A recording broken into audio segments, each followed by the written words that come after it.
गुरु भभूता सिद्ध ज्योतराम महाराज की भक्ति से मिला नया जीवन।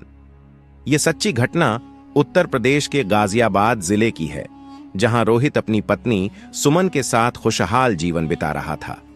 उनकी शादी को कुछ ही साल हुए थे और हाल ही में सुमन गर्भवती हुई थी। यह खबर सुनकर दोनों बहुत खुश थे, लेकिन उनकी यह खुशी ज्यादा दिनों तक नहीं टिक पाई।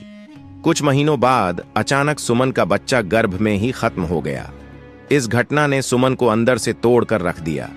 वह अक्सर अकेली बैठी रहती, उदास रहने लगी और किसी से ज्यादा बात भी नहीं करती। रोहित ने उसे समझाने की बहुत कोशिश की, लेकिन उसका दुख कम नहीं हुआ।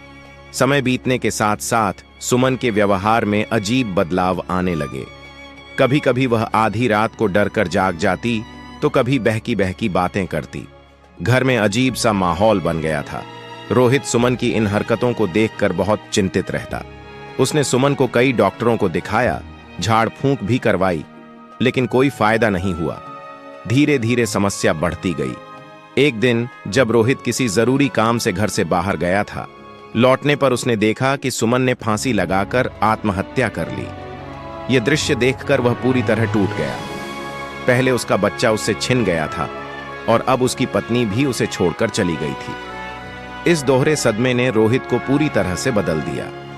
उसने खुद को शराब में डुबो लिया और धीरे धीरे उसका जीवन अंधकारमय हो गया।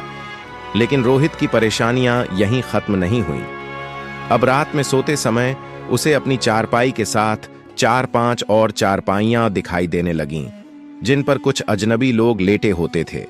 परंतु जैसे ही कोई और घर का व्यक्ति वहां आता, वे चारपाइयां और लोग अचानक गायब हो जाते। यह घटना रोज होने लगी, जिससे रोहित बहुत डरने लगा। रोहित ने यह बात अपने परिवार को बताई, तो घर वालों ने फिर से ओझाओं और तांत्रिक बाबाओं के पास जाना शुरू किया।